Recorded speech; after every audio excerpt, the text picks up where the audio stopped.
அஸ்ஸலாமு அலைக்கும். வணக்கம். நான் சியாத், சிறுவர் பாதுகாப்பு உத்தியோகத்தர். உளவளத்துணை அல்லது உளவியல் ரீதியான கற்கை நெறியை கற்பதன் மூலம் எனக்குள்ளே மாற்றங்கள் ஏற்படுகின்றது. அது அறிவு ரீதியான, உணர்வு ரீதியான, மனப்பாங்கு ரீதியான மற்றும் அழுத்தங்களிலிருந்து எவ்வாறு விடுபட முடியும் என்பது தொடர்பாக எனக்குள்ளே ஒரு பாரிய மாற்றத்தை கொண்டு வருகின்றது.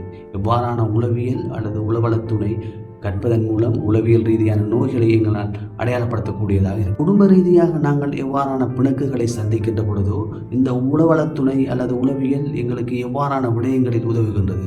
குறிப்பாக கணவன் மனைவிக்கிடையிலே ஏற்படுகின்ற பிரச்சனைகளுக்கு ஒரு மாற்று தீர்வு அல்லது ஆற்றுப்படுத்தல் உளவள ஆலோசனைகள் வழங்குகின்ற பொழுதும், அல்லது பெற்றார் பிள்ளைகளுக்கு இடையிலே ஏற்படுகின்ற பிரச்சனைகளை நாங்கள் முகம் கொடுக்கின்ற பொழுது அதை எவ்வாறான ஒரு பாசிட்டிவாக மாற்றுகின்றது, அதை நேர்மறையாக மாற்றுவது என்பது தொடர்பாகவும் இவ்வாறான அறிவுகள் நமக்கு வழிவகுக்கின்றது. இவ்வாறான கற்கை நெறிகளை நாங்கள் அரசு அங்கீகாரம் பெற்ற நிறுவனங்களிலே கற்றுக்கொள்வதன் மூலம் எங்களுக்கு தொழில் பிரவேசத்திலே ஒரு சந்தர்ப்பம் அதிகமாக காணப்படுகின்றது. அது அரசு துறையாக இருக்கலாம், அரசு சார்பற்ற துறையாக இருக்கலாம்.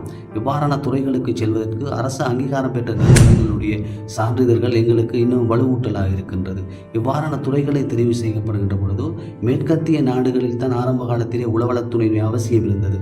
இப்பொழுது எங்களுடைய சமூகமயமாக்கலின் பின் எங்களுக்கும் எங்கள் குடும்பங்களுக்கும் இடையிலே உளவளத்துறை அல்லது உளவினுடைய அத்தியாவசியம் இன்று தேவைப்பாடாக காணப்படுகின்றது. இந்த உளவியல் அல்லது உளவளத்துணை துறை சார்ந்த மேலதிக தகவல்களை அல்லது மேலதிக தெளிவுகளை பெறுவதற்காக அட்டாளச்சினை IES கேம்பஸினால் எதிர்வரும் 5-6ஆம் தேதி சனி மற்றும் ஞாயிறு தினங்களில் சூம் வழியினூடாக இரவு 7 மணி முதல் 9 மணி வரை இலவச கருத்தரங்குகளை நடத்த திட்டமிட்டுள்ளோம். இக்கருத்தரங்களில் நீங்கள் பங்கு பெற்றி பூரண தெளிவை பெற்றுக்கொள்ள முடியும்.